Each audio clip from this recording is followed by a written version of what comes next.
have a plan. True story. I will be action adventure star. I will make $20 million a movie.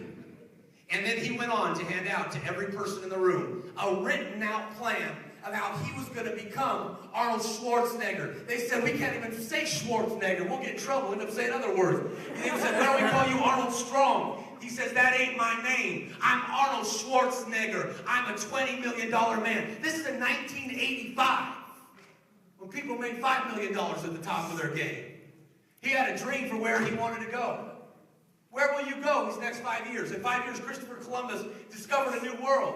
Michelangelo did the Sistine Chapel. The guys from Home Depot were fired for lack of creativity and a lack of being able to produce on home sites, and created Home Depot and made $1 billion in 3 years. Half of the Fortune 500 companies began an economic recession and downturn. IBM, Bank of America, they emerged in a time of economic downturn because the big get smaller, but the small, the entrepreneurs, the innovators, the initiators, the people that got big dreams even when you're in small places. Come on, somebody. They have a chance to emerge. Why did you put those facts earlier? Because while all America says that, you're sitting on a global asset that's in your hand, that if you ever see the value in it, you won't violate it, but it can become equity that you put in your pocket, and you won't sit on your asset, you'll utilize your assets. All right, so let's go here. What's your name? One person knows her name. Hooked on Phonics is tomorrow. Just real quick, just to see if they know how to talk. The person next to you, just ask them their name. Okay, let's try this out. What is your name? 60% knows their name. Is getting better. Come on. What's your name? Right, just say it out loud like real proud and stuff. Come on. What's your name? What's your life about?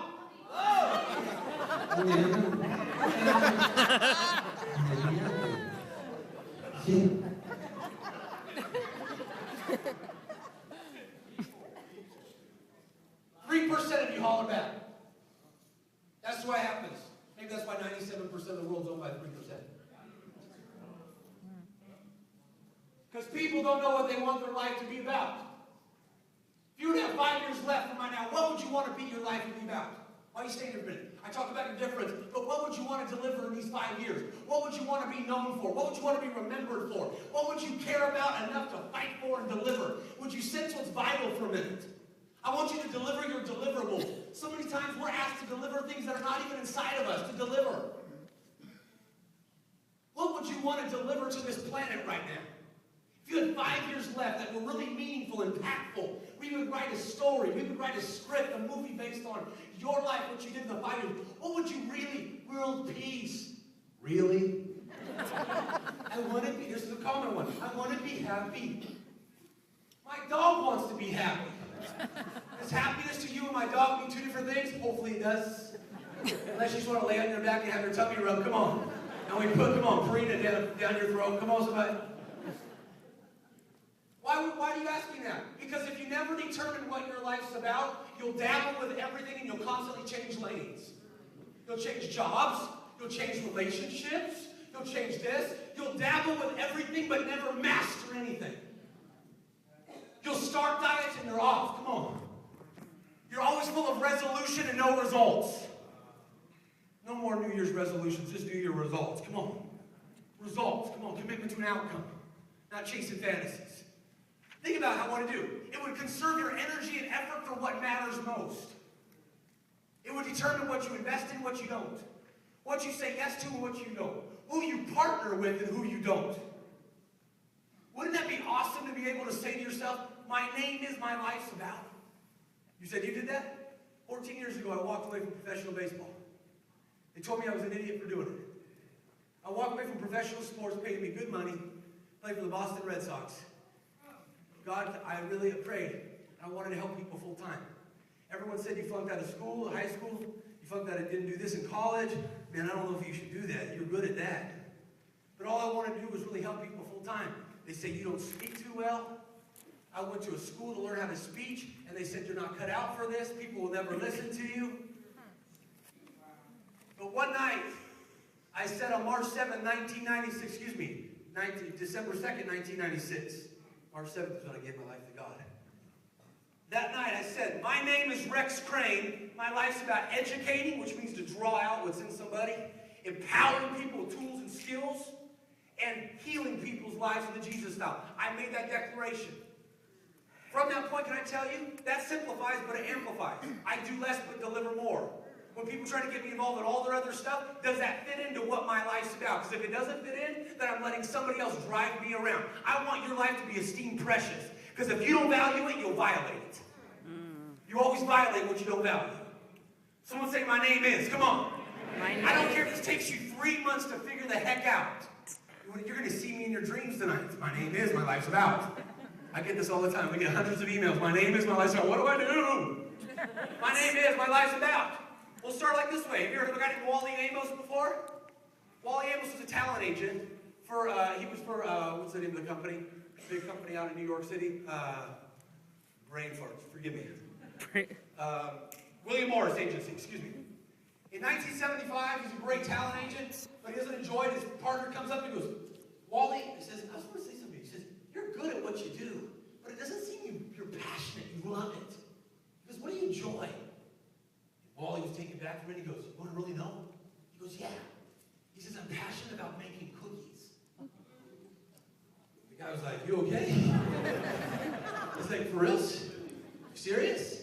He goes, yeah, I like to make baked goods. Would you like to come over to my house and try some cookies? Think about how backwards that sounds. Come on. If another guy told me he wanted to come over and have some cookies, come on, somebody. Things that make you go, I'm thinking of other reactions. The guy was crazy enough to take him up on it. He comes to his house and starts having cookies. Wally sets him down. He's eating cookies and muffins. And he says, oh my gosh, these are incredible. He says, well, if you had the money, if you really launched out, what would you call it? He goes, well, I want them to be famous. Famous Amos. He went from making about $70,000 a year to making about $300 million a year. All because he named himself. My name is Wally Amos. My life's about delivering baked goods, and here's the channels I do it. Look at the top 20 brands real quick in the world. If I was a brand you for me. You got Gucci, you got Ferragamo, you got Rolls Royce, you got Cartier, you got Armani, you got BMW, you got Ferrari, right? Would you say those are some pretty luxury brands? Every one of those except for BMW is somebody's name. That's why I say your name is. And I hope this doesn't offend anybody. Well, I'm MonaVie. No, you're not. Sorry. You were somebody before MonaVie ever came along. MonaVie is an opportunity for you to really be the great you. Sorry. That's like saying I'm FedEx. Coors Light. It might define what I do, but that doesn't define everything I am. That label's too limiting for who I really am. Come on, somebody. Come on, feel a brother up in here. Come on, talk to me. I ain't putting nobody down, but really? Really? Why do you say these things? Because a lot of people don't have the guts to say them, and I want to say them. And they pay me to say them. Hey, come on. I talk to the best of the best. So number one, I have to say, what am I willing to pursue? My name is, my lifestyle. Number two, what enemies am I willing to confront? Come on, right off the top, you start thinking of all the people that did you wrong. Come on. Stabbed you in the back. Come on, lied about you, slashed your tires. Come on, somebody. People that left you, broke you, busted you, disgusted you. Come on. No, I'm not worried about those enemies. I'm worried about more the enemy in you. The one that you look at in the mirror. Why do you say that? I wish Michael Jackson's song would be playing right now. I'm starting with the man in the mirror. Come on. I'm trying out here. Come on, I don't got no Jerry curl, but I'm trying. I'm asking him to change his ways. I was at his funeral. I wish he would have. You see, it's not who you are that holds you back. It's usually who you think you're not. Let me just meditate on that for a minute. It's not who you hold you are back in this business. It's who you think you are not. You see, your beliefs, they tell you what you can become, what you can achieve. They tell you what you can't become, what you can't achieve. They determine the expectations that set the boundaries of your life. They either give you the resolve to take radical action or they steal your resolve. They determine whether